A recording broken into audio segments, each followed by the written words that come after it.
Palavra é.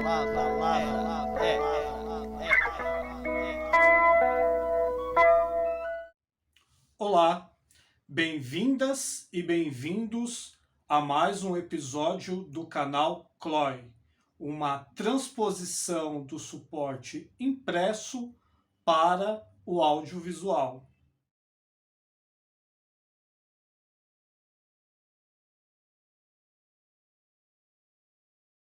A nossa convidada de hoje é a poeta Jussara Salazar.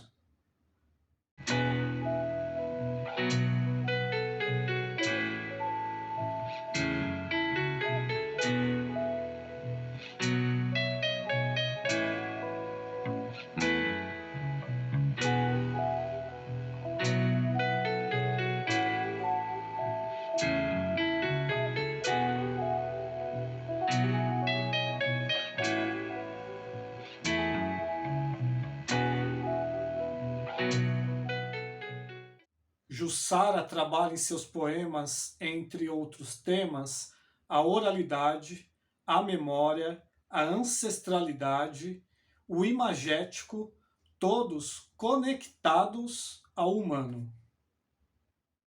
Em sua poesia percebemos um diálogo com as artes visuais, as vozes de outros poetas e também de outras linguagens artísticas que atravessam o trato com a linguagem literária.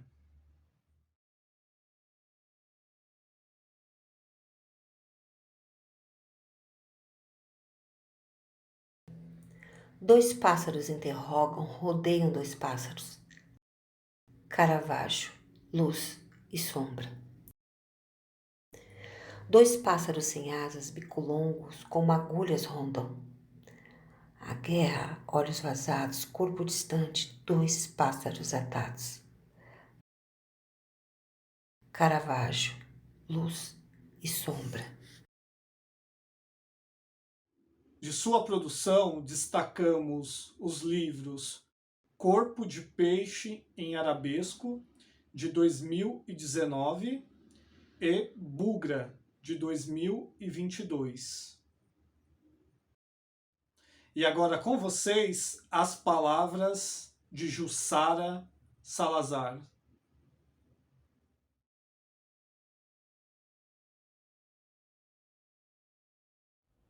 Essa pergunta é muito difícil, né? Quem sou eu? Às vezes, normalmente, a gente prefere que os outros, nesse exercício, né, de identidade e autoridade, a gente prefere que os outros nos definam, né?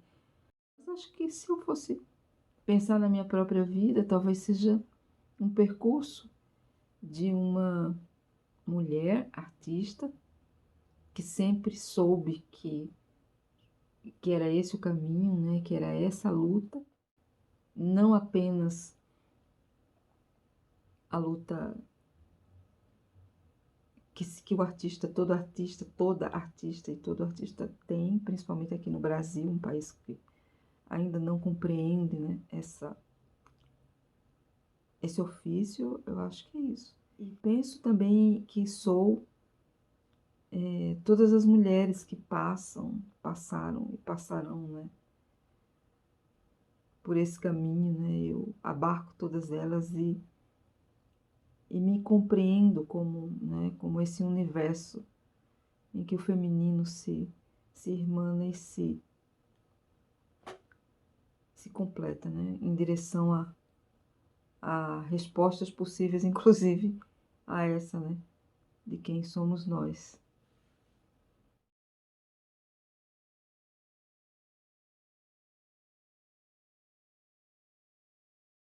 Bem, essa questão, ela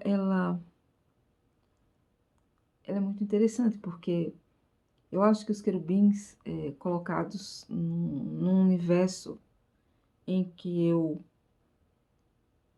pensei, né, essa espécie de ícone, de personagem, né, principalmente no Corpo de Peixe Arabesco, e o querubim sem braços, né, ele vem, ele é encontrado, ele vem nas ondas, né, na praia, ele é encontrado boiando, né? Como é encontrado no caminho de uma estrada, indo para o sertão, numa cruz dos acontecidos, né? Os anjos que cercam. Eu acho que essa é uma metáfora de uma espécie de transcendência, né? De uma espécie de corpo transfigurado que o querubim traz a imagem da infância, né? Tem uma infância, tem uma criança nessa imagem. Ao mesmo tempo tem ele é só um pedaço de querubim, né? Esse querubim que eu penso, né? Ele fica viajando, né? Nas águas, né? Nos mares, nas águas, né? Até chegar e parar em praias, né? Como aquelas garrafas que atravessam os oceanos, né? Com segredos, com mensagens, como aquelas garrafas que ficam perdidas no tempo. Eu acho que esse querubim, né, da poesia, esse que tanto às vezes até me perturba um pouco. Eu acho que ele espera dialogar com o tempo. E o tempo como um tempo metafórico mesmo, um tempo passado, um tempo presente, um tempo que eu não vivi. Esse querubim, ele é uma metáfora do tempo que espera dialogar com o tempo mesmo.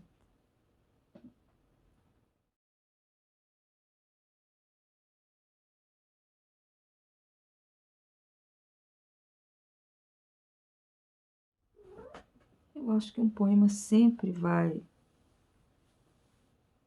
se possível, tá sempre dialogando. O poema não é que o poema dialoga com a vida. O poema ele é um espelhamento da própria vida. E enquanto né, ele se ocupa de ser isso, de ser esse reflexo, né, da própria vida, da minha vida e de todas as vidas, ele é um símbolo de resistência. Em todos os sentidos, no sentido humano, no sentido político, no sentido de que um poema sempre dialoga na contramão de tudo que é pragmático, né? Um poema teoricamente, o poema não se presta, por exemplo, ao sistema, se for pensar, ele não se insere a partir do sistema capitalista, né? Quando a gente escreve um poema, quando alguém lê um poema, nós estamos recorrendo às camadas mais subjetivas e afetivas, né, que nós temos. Então, nesse sentido, o poema é resistência. Eu acho que o artista, o poeta, a poeta, né, sempre busca, né, esse espelhamento da vida, em que ele é a própria vida, o poema, e nesse sentido ele vai resistindo a toda essa enxurrada de coisas, né, que a gente, esse ter que, né, seguir dentro desse sistema de coisas. Eu acho que é bem isso, né? Então eu diria que num sentido amplo mesmo, bem amplo, bem pensando, não é, um grande poema, né, escrito por muitas mãos, né, pelas anônimas mãos do mundo, ele dialoga com a vida, ele é resistência em estado pulsante, né? O poema existe para que a gente resista a tudo isso que tem acontecido.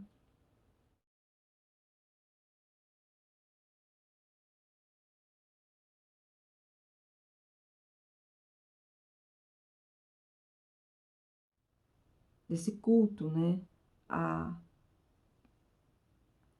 não ao passado, mas principalmente aquilo que nós, nesse tempo, pensamos e que é resultado de tantas pessoas que pensaram antes de mim.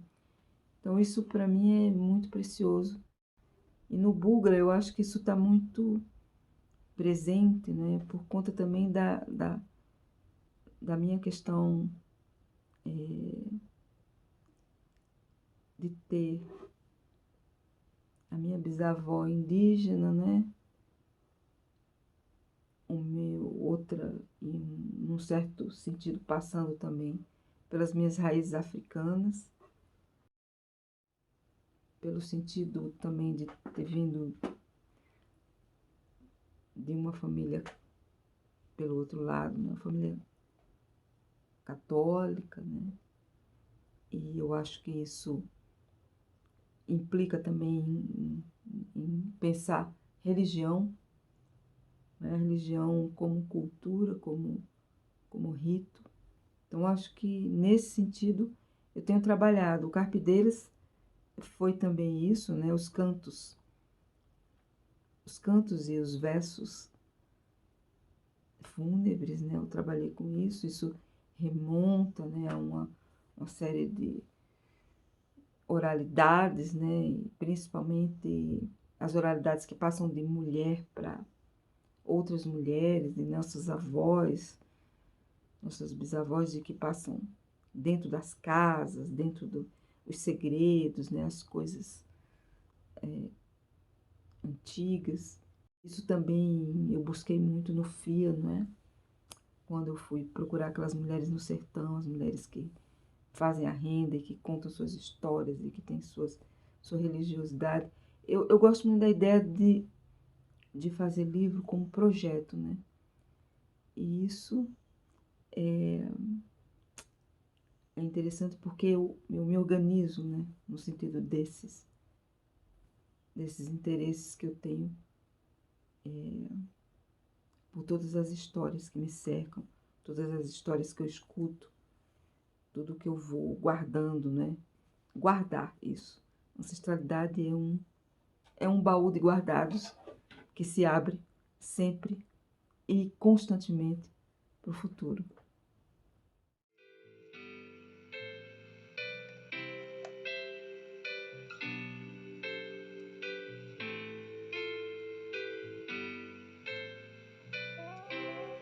A língua das facas. Não há poema.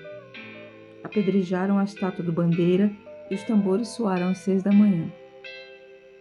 Não há palavra e quero palavras macias, palavras antigas e suaves, como os tapetes da mesquita que flutuaram sob meus pés naquele domingo de março. Não há letra suficiente. Os signos falam uma língua de facas. Os signos foram destruídos, os signos foram esquecidos, os signos fugiram pelas ruas e ninguém mais consegue decifrá-los. Estamos balbuciando sons, como numa infância, com sua mudez de aprendizes, como numa infância de brinquedos quebrados, de caminhos partidos, como veredas que se bifurcam.